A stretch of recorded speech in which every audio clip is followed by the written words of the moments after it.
Okay guys, ito na, no? So, wala naman tayong bago dun sa sinigang na bangus, no? Kasi madali lang naman lutuin. So, ang akin lang diyan, papakita ko sa inyo. So, ibabalag ko na rin to kasi gusto to ni Ma'am Shi, lagi siya nag-crave dito. So, okay, may sitaw tayo, kangkong, okra, kamatis, sibuyas, at syempre may gabi tayo. Ito guys yan, ito, yan. Ang nilalagay ko kasi dyan yung gabi, para din siya sa baboy, sinigang na baboy. Although bangus tayo, much better na mas magandang gamitin to. At lalagay pa ako, maliban sa dito sa sinigang sa sampalok, meron tayong kalamansi. Yan, pinakamasarap yung kalamansi na yan. Iba yan. Hulin yung ilalagay yan guys para malasahan yung aroma ng kalamansi. At syempre, of course, ito yung bangus natin. Ayan, no? Kita mo, fresh na fresh. Yan, namumuti siya sa taba. At ang hugas bigas. Okay? So, simple lang to. Wala tayong gigisa dyan. Hindi tayo gagamit ng oil. May paminta rin tayo. Bechin, konti lang. Huwag na ubusin yan.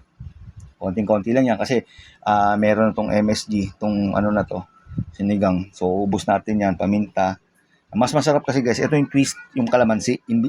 Maliban dito sa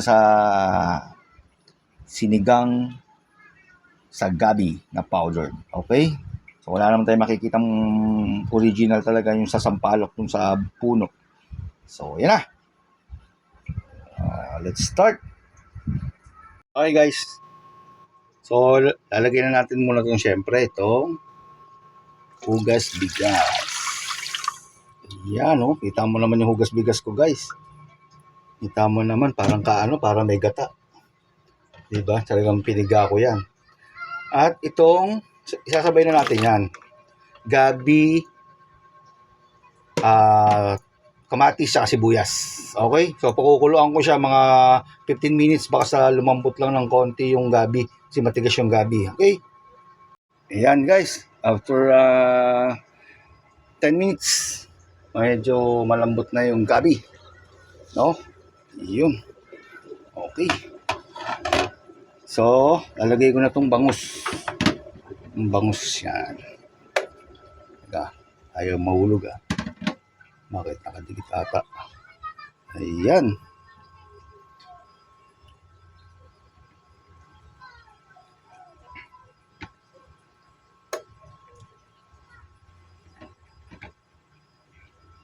Tingnan natin yung gabi.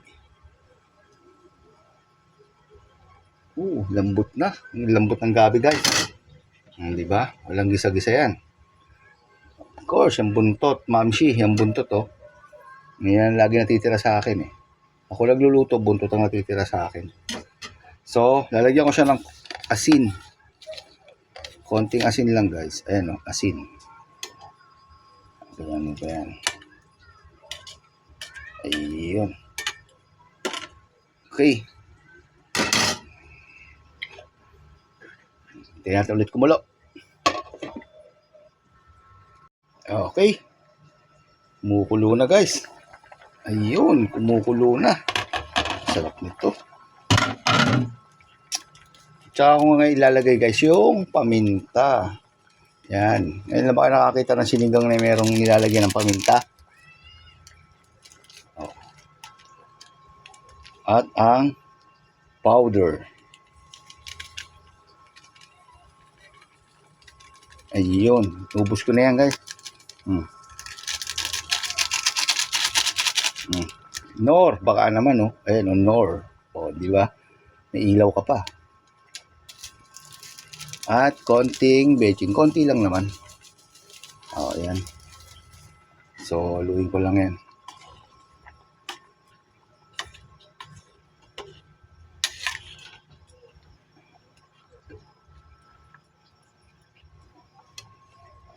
Okay.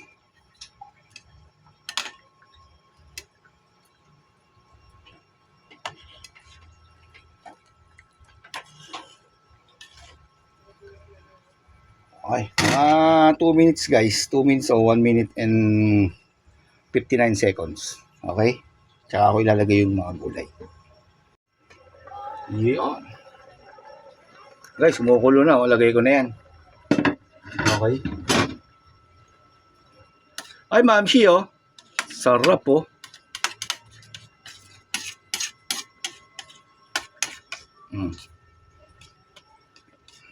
Yan ang sinigang na bangos na pang sinigang na baboy.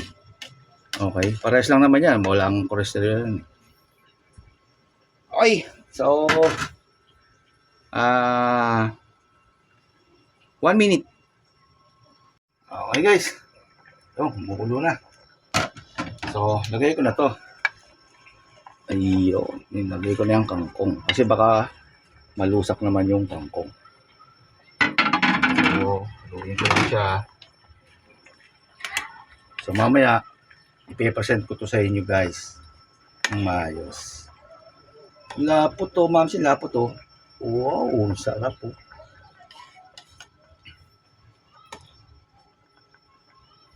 Bakit siya nagkaroon ng ganito? Makintab yung oil. Kasi sa ano yan eh, sa taba ng bangos, no? Nak, no? Gusto mo? Yan. Tapos guys, actually okay na yan eh. Ilalagay ko na ngayon itong kalamansi. Ayan oh. Itong the best dyan yung kalamansi. Yan. Okay. Oh, angat mo. Angat mo yung camera. Yan. Oh, tingnan mo yan na guys. Oh. So, okay na yan. Pe-present ko na lang sa inyo mamaya. Okay? So, papatayin ko na yung kalan.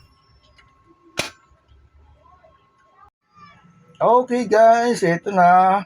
Simpleng presentation lang naman. Okay. Ang nagpasarap dyan guys, alam nyo kung ano, yung paminta tsaka yung kalamansi. Hindi ko siya tinikman. Last ko na siya tinikman, yung ipipresent ko na siya, nako, ang sobrang sarap. Kasi kabisado ko na rin naman tong cook na to, itong recipe na to eh, no?